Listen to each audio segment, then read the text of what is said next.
BPSC की 64वीं परीक्षा में पूर्णिया के नवरत्न हाता निवासी प्रमोद कुमार सिंह एवं आभा सिंह का पुत्र कुमार उत्कर्ष ने सफलता हासिल की है और कुमार उत्कर्ष को वेलफेयर ऑफिसर बनाया गया है। इस सफलता पर जहां उत्कर्ष कुमार काफी खुश हैं, वहीं पूरा परिवार इस उपलब्धि पर काफी गर्वान्वित महसूस कर रहे हैं। कोसी आलोक से बातचीत के दरमियान कुमार उत्कर्ष ने इस उपलब्धि का श्रेय अपनी मेहनत, माता पिता, परिवार के लोगों के साथ साथ खासतौर से अपने जीजा को दिया और उन्होंने कहा कि सिस्टम में जो करप्शन है उसे दूर करने के साथ साथ समाज के कल्याण के लिए वो जितना कुछ कर सकते हैं ईमानदारी पूर्वक करेंगे।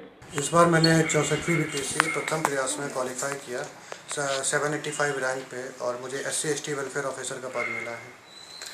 अच्छा, इसके लिए आप तैयारी पहले किस तरह से कर रहे थे और क्या लग रहा था कि आप सही में पहली बार निकाल ही लेंगे या फिर ट्रायल के तौर पर आपने किया था? हालांकि बिल्कुल से कंफर्म तो नहीं था कि हो ही जाएगी, बट एक अंदर से लगा था कि नहीं मेरा एग्ज़ाम अच्छा गया है, तो उम्मीद तो थी कि हो जानी चाहिए। बट वही है कि अगर रिज़ल्ट में अगर आपका नाम नहीं है तो आपका प्रयास सही नहीं रहा हो फिर।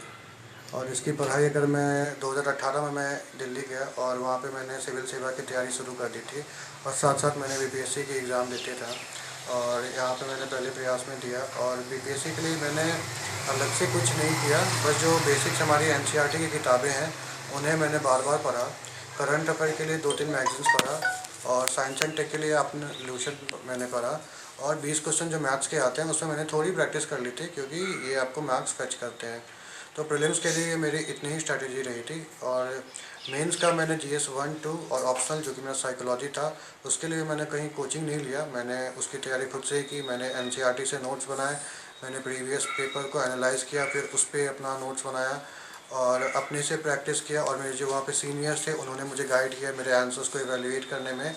और फिर जब इंटरव्यू का चरण आया तो इंटरव्यू मैंने 1-2 कोचिंग का गाइडेंस लिया, उन्होंने मेरा मॉक वॉक किया, जहाँ पे सुधार था उन्होंने बोला। और उसके साथ साथ इंटरव्यू के दौरान मैं सबसे ज़्यादा श्रेय देना चाहूँगा अपने जीजा जी को, जिन्होंने 1 महीना मेरे साथ रह के इस लम्हा को साथ किया और काफ़ी अच्छे तरीके से मुझे इंटरव्यू के लिए तैयार किया और फाइनली आज रिज़ल्ट आ गया। अच्छा, ये बताइए कि अब आपका रिजल्ट आ गया है, खुशी वाली बात है, आपका सेटिस्फेक्शन हो गया कि और भी है कुछ बाकी? जी नहीं, अभी सेटिस्फेक्शन तो नहीं हुआ है, ये बस एक पायदान मिला है और मुझे उम्मीद है कि मैं आगे चल के यूपीएससी क्वालिफाई करूँगा। इस एग्ज़ाम को पास करने के बाद जो आपका जो आत्मबल है वो कितना बढ़ा है? बिल्कुल, आज मेरा कॉन्फिडेंस काफ़ी ज़्यादा बढ़ चुका है क्योंकि अगर मैं कोई एग्ज़ाम अब देने जाऊँगा तो मुझे ये भय नहीं रहेगा कि मेरे पास कोई जॉब नहीं है, मैं अभी भी अनएम्प्लॉयड हूँ। लेकिन अब मैं जब जाऊँगा तो मुझे वो कॉन्फिडेंस रहेगा कि मैं ऑलरेडी सर्विस में हूँ और मुझे इससे अच्छा जाना है। नहीं तो इसका तो ये भी तो मतलब निकल सकता है कि आप सर्विस में हैं, आपको अंदर से कोई भूख तो है नहीं, तो फिर आप उतनी गहराई से नहीं लेंगे कि चलो ये देते हैं, यूपीएससी का कोई ज़्यादा महत्व तो है नहीं क्योंकि आपको तो पहले से जॉब है।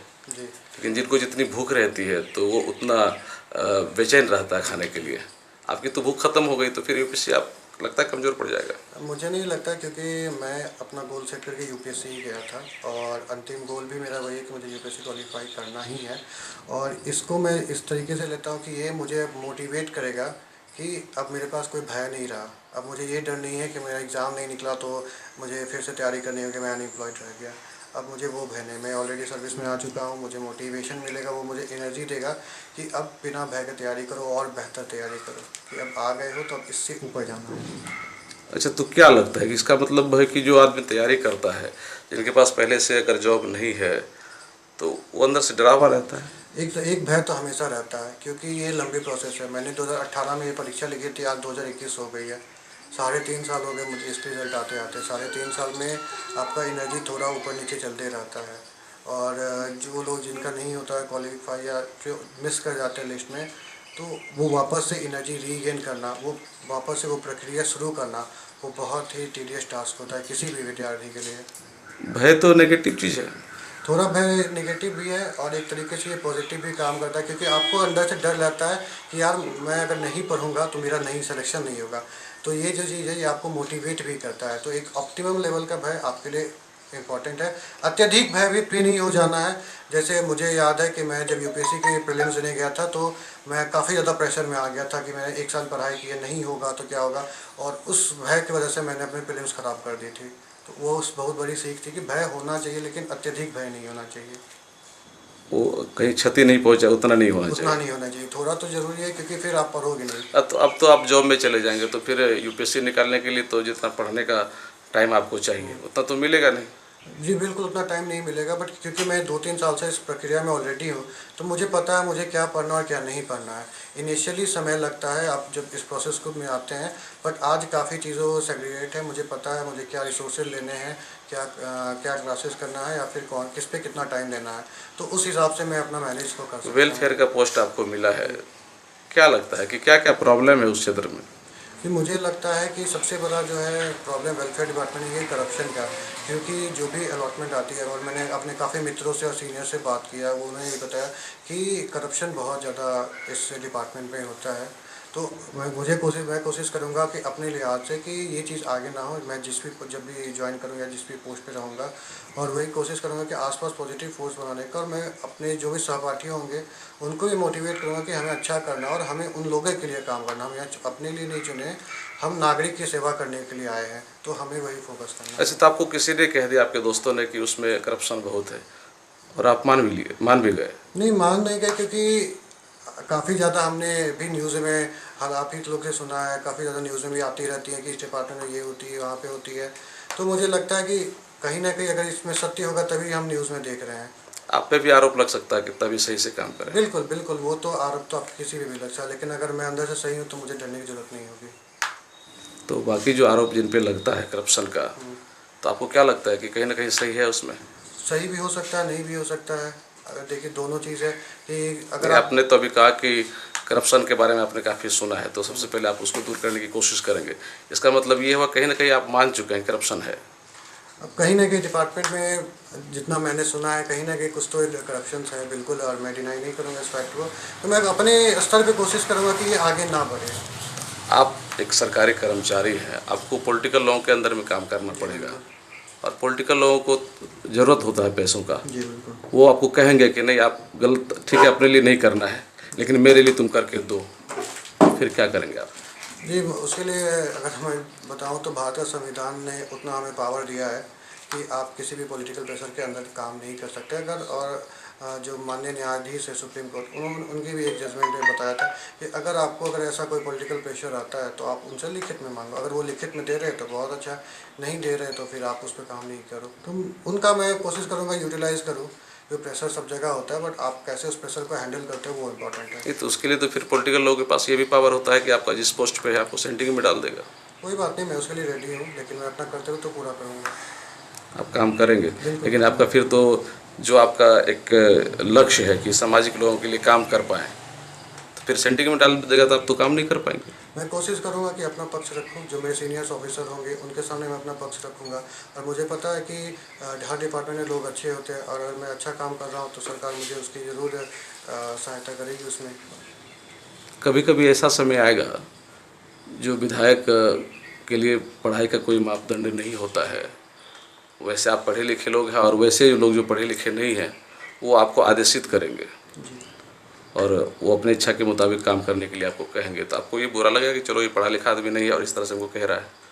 अगर खैर इसके मापदंड पे तो हम नहीं जा सकते, क्योंकि भारत का संविधान जो है उसके लिए जब कोई क्राइटेरिया ही नहीं रखा है, और वो लोगों के जननिधि हैं, तो ऑब्वियसली मुझे उनका बात सुनना है। लेकिन वहाँ पे मैं भी कोशिश करूँगा अपना पक्ष रखने का कि क्या सही है क्या गलत है, और मेरा जो कर्तव्य होगा वो मैं पूरा करूँगा। जो भी मेरे ऊपर ड्यूटीज़ आई होगी और जो मेरी तरफ सही, मेरे अंदाजे सबसे सही होगा, मैं वो अपना रिपोर्ट पेश करूँगा, और आगे वो माने ना माने ये उनकी मर्जी रहेगी। देखिए, एक गार्जियन के नाते, एक पेरेंट्स के नाते ये बहुत बड़ा अचीवमेंट है, और सबसे ज़्यादा इम्पोर्टेंट ये चीज़ है उस बच्चे के लिए, चाहे वो किन्हीं का भी बच्चा हो, जो क्वालिफाई करते हैं। क्योंकि माँ बाप क्षणिक थोड़ी देर के लिए एडजस्ट भी कर सकते हैं, लेकिन वो बच्चा टूट जाता है, और एक पायदान मिल जाने के बाद वो उड़ान के दुनिया में उतरने लगता है। उसमें ये अभिलाषा जग जाती है, मैं कुछ भी कर सकता हूँ, मैं किसी भी चीज़ को क्वालिफाई कर सकता हूँ। और मैं सभी पेरेंट्स से इतना ही रिक्वेस्ट करूँगा, बच्चों को प्रोत्साहित करें। कोई बच्चा खराब नहीं होता है, सब बच्चे अच्छे हैं। ज़रूरत है उनको सही गाइडलाइन का। एक सही मोटिवेशन का, सब अच्छे करके आगे निकल जाएंगे। अच्छा, ये बचपन से जो आप देखते आए तो क्या लग रहा है कि इनकी जो पढ़ाई के प्रति रुचि थी?